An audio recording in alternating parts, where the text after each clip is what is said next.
and the Samsung Galaxy S ran on Android 2.1 and had an 800x480 Super AMOLED display. It also had a single-core 1 GHz processor and 0.5 GB of RAM. The rear camera was 5 megapixels, while the front was just 0.3 megapixels. The thing that really stood out about it was the customization of Android. Although we'd seen some of TouchWiz on other devices, it felt like it worked on the Galaxy S. Samsung Galaxy S2. Also known as the Samsung Galaxy S2, the refreshed phone was released in April 2011. And sported a similar 800x480 screen as its predecessor. The processor got a bump up to dual-core and 1.2 GHz. And there was 0.75 GB of RAM. The rear camera was 8 megapixels this time, with a 2 megapixel front-facing cam. Samsung embraced widgets with the Galaxy S2, something that rivals HTC was really pushing. Samsung Galaxy S3. Again sticking with the Roman numerals, so therefore technically known as the Samsung Galaxy S3.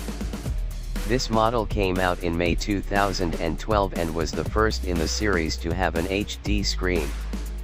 Its resolution of 1280 x 720 was pretty revolutionary at the time. It also sported Android 4.0 Ice Cream Sandwich. There was a 1.4 GHz quad-core processor with 1 GB of RAM on launch, although Samsung stuck with an 8 megapixel rear camera. It was slightly more sculpted than the previous phone and it felt like Samsung wanted to push the design a little harder. Samsung Galaxy S4. Released in April 2013 and ditching the Roman numerals that nobody used when referring to Galaxy phones anyway. The Galaxy S4 had a 5-inch Full HD display. It also upped the processing power to a 1.9 GHz quad-core chip, with 2 GB of RAM. The rear camera had a jump to, up to 13 megapixels. The design sense that we'd had from the S3 really came through here. The Galaxy S4 was a great phone, it just looked and felt right. Samsung Galaxy S5. Coming in April 2014, the Samsung Galaxy S5 also had a Full HD screen, but it was slightly bigger. Measuring 5.1 inches, an LTEA model eventually upped that to 2560 x 1440. There was a 2.5 GHz quad-core processor on board, with 2 GB of RAM. And the rear camera was once again improved, to a 16 megapixel module. But the most interesting thing about the Galaxy S5 was around the rear, with a texture like a sticking plaster. Samsung was still using removable plastic backs at this time. Samsung Galaxy S6. April 2015's Galaxy S line was the first to offer two separate devices at the same time. The more standard Galaxy S6 featured a flat 2560 x 1440 Quad HD Super AMOLED display, measuring 5.1 inches, while Samsung moved to embrace curved edges, resulting in the Galaxy S6 Edge and S6 Edge Plus. It was a defining moment for the Galaxy S series, something that continued for many years. It ran on a Samsung-made Exynos octa-core processor, had 3 GB of RAM and a 16 megapixel rear camera capable of recording Ultra HD footage. A 5 megapixel camera was adopted for the front. Samsung Galaxy S6 Edge, like its stablemate, also released in April 2015. The Samsung Galaxy S6 Edge had a 5.1-inch Quad HD screen, octa-core processor, 3 GB of RAM, 16 megapixel rear camera and 5 megapixel front-facing cam. Where it differed is that the sides of the display are curved and wrap around to give the illusion of no bezel, a radical alternative at the time. There was also a Galaxy S6 Edge Plus model. Samsung Galaxy S7. The Samsung Galaxy S7 was announced in February 2016 and came with a 5.1-inch QHD display, 2560 x 1440. Like the S6 before it, it was the flat-screen version of two handsets, but added a dual-pixel 12-megapixel camera for better low-light photography and faster octa-core processor. Samsung Pay was enabled on the phone, which could work through NFC and magnetic strip systems. Samsung Galaxy S7 Edge. It was all about those curves on the Samsung Galaxy S7 Edge and a feeling that Samsung's displays were unrivaled. The Galaxy S7 Edge was a true flagship phone in every respect. It too was announced in February 2016 and its 5.5-inch dual-edge QHD display was simply superb. All of the same features as the S7 were on board and the design was a touch rounder than the S6 Edge that preceded it. Samsung Galaxy S8. The Samsung Galaxy S8 was the first to introduce the Infinity display. That referred to the fact it had an edge-to-edge display with virtually no bezels. The front-mounted home button was moved to the back too, albeit in a slightly awkward position, something Samsung should correct with the S9. While there was also a second variant in the S8 Plus, which came with a bigger screen and better battery. But the standard Galaxy S8 came with curved edges as standard, moving away from a flat standard model. Samsung Galaxy S9. On the surface, the Samsung Galaxy S9 looks very similar to the S8 from 2017. The phone still offered that curved edge design and comes with a 5.8-inch OLED screen size and was once again waterproof. The Galaxy S9 also offered AR emoji, which allows the phone to create a 3D avatar by scanning your face and creating a range of custom emoji for you. These can be used when chatting in WhatsApp or Facebook Messenger, for example, rather than using basic emoji. The Samsung Galaxy S9 Plus also launched alongside the S9, offering a dual aperture main camera that was a step up from the previous year. Samsung Galaxy S10.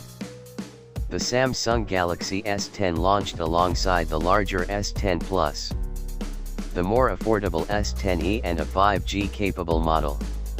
The 2019 flagship from Samsung featured a lot of the same design facets we grew to know and love.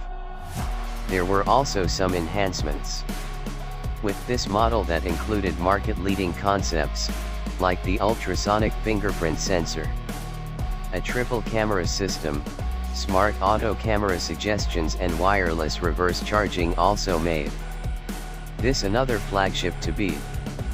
It also had a punch-hole camera on the front. Samsung Galaxy S20. Samsung's flagship phone for 2020 was the Samsung Galaxy S20.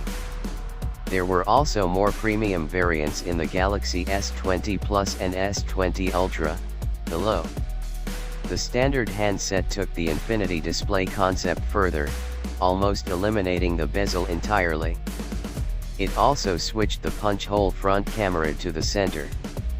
The screen sizes of the S20 and S20 Plus were 6.2 and 6.7 inches respectively. With Quad HD Plus, 3200 x 1440 resolutions. Samsung Galaxy S20 Fe.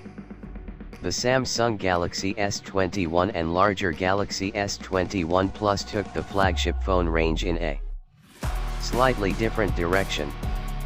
While they were a little cheaper than the launch price of the S20 models in 2020, there were a couple of moves, reducing the display to 1080p and moving to a plastic back, that justified the price reduction. It also returned to a flat display, like the Galaxy S7, Samsung Galaxy S21 Ultra. While most of the attention will be on the huge camera unit on the back, Samsung has tried to shift the topic of conversation to the phantom black finish of the Samsung Galaxy S21 Ultra.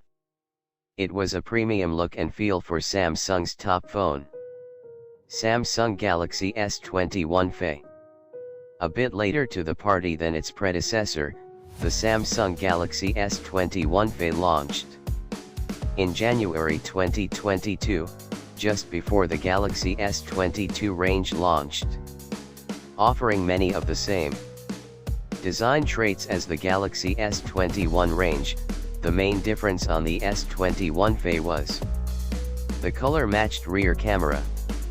Size-wise, it sat between the S21 and S21 Plus, and it offered many of the same features too, including a 120Hz display.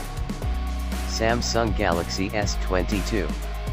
Samsung's Galaxy S22 felt like an iterative update to the Galaxy S21. Again, there were two models, the S22 with a 6.1-inch display and the Galaxy S22 Plus with a 6.6-inch display. Outside of these size differences, these phones were basically the same, offering the same design and build, the same colors, the same power and hardware. There was a difference in the battery capacity, of course. Both these phones also shared features with the Galaxy S22 Ultra, which returned as Samsung's 2022 flagship. Samsung Galaxy S22 Ultra. Updating the flagship of the range, the Samsung Galaxy S22 Ultra supported the S Pen and housed it internally, so many saw this as a replacement for the Galaxy Note series as well. Indeed, the design shifted slightly in those accommodations, but this device still packed in Samsung's top camera loadout from the previous Ultra phones. It was all about numbers with a 108MP main camera, 6.8 in display, and a big battery, and the latest hardware available for 2022. Samsung Galaxy S23.